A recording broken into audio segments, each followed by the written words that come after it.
ગુજરાતના સૌરાષ્ટ્રમાં કુલ 891 સિંહોનો વસવાટ હોવાનું સિંહોની વસ્તી ગણતરીમાં સ્પષ્ટ થયું છે। આજે ગાંધીનગર ખાતે 16મા સિંહ વસ્તી અંદાજના આંકડા મુખ્યમંત્રી ભૂપેન્દ્ર પટેલે જાહેર કર્યા હતા। રાજ્યના વન અને પર્યાવરણ મંત્રી મુળુભાઈ બેરા અને રાજ્યકક્ષાના મંત્રી મુકેશ પટેલે પણ આ ગણતરીને બિરદાવી હતી। ગુજરાતના સૌરાષ્ટ્ર વિસ્તારના ગીરનું પ્રતીક એવા સિંહોની વસ્તી ગણતરી કરવામાં આવી હતી। ગુજરાતમાં વન અને પર્યાવરણ વિભાગ દ્વારા 16મા સિંહ વસ્તી અંદાજામાં કુલ 891 સિંહો વસવાટ કરી રહ્યા હોવાની સત્તાવાર જાહેરાત કરવામાં આવી હતી। આ તબક્કે મુખ્યમંત્રી ભૂપેન્દ્ર પટેલે પોતાના પ્રવચનમાં ઓપરેશન સિંદૂર બદલ દેશના વડાપ્રધાન નરેન્દ્રભાઈ મોદી અને ભારતીય સેનાને અભિનંદન પાઠવ્યા હતા અને કહ્યું હતું કે તત્કાલીન મુખ્યમંત્રી નરેન્દ્રભાઈ મોદીએ આધુનિક ટેકનોલોજીના ઉપયોગથી વસ્તી ગણતરી કરવાની શરૂઆત કરી હતી। આ ઉપરાંત પ્રોજેક્ટ લાયન 2047માં મહત્વની ભૂમિકા ભજવશે તેવો દાવો પણ કર્યો હતો। ગીરમાં વસવાટ કરતા સિંહ સહિત અન્ય વન્ય પ્રાણીઓને સાચવવાની જવાબદારી નિભાવવાની અપીલ કરી હતી। રાજ્યના વન અને પર્યાવરણ વિભાગ દ્વારા આયોજિત આ કાર્યક્રમમાં મુખ્યમંત્રી ભૂપેન્દ્ર પટેલે રિમોટ દ્વારા સિંહોની વસ્તી ગણતરીનો અંદાજો જાહેર કર્યો હતો। તો બીજી તરફ આ વર્ષે સિંહોની વસ્તી ગણતરીમાં 3000થી વધુ લોકોએ ભાગ લીધો હતો। બીજી તરફ વન વિભાગે સૌપ્રથમ વખત સ્થાનિક સરપંચ અને આગેવાનોની પણ સિંહ ગણતરીમાં મદદ લીધી હતી।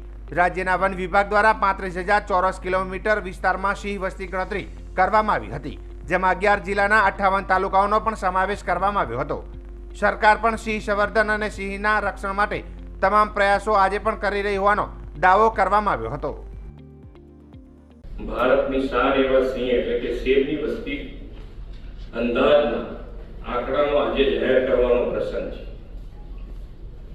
આદરણીય મોદી સાહેબે એશિયાટિક લાયન પ્રત્યે આગ્રહ લગાવો તેમણે આત્મનિર્ભર ભારત માટેની ઇન્ડિજિનિયસ મેન્યુફેક્ચરિંગ ઇકોસિસ્ટમ વિકસાવતા મેક ઇન ઇન્ડિયાનો લોગો પણ આ એશિયાટિક લાયનનો જ રાખ્યો છે। Make in India make for the world માટે આ અભિયાન એક લાયન સ્ટેપ બન્યું છે। સિંહ સંવર્ધનના અનેક સફળ પ્રયાસો વડાપ્રધાનશ્રીના દિશા દર્શનમાં થયા છે।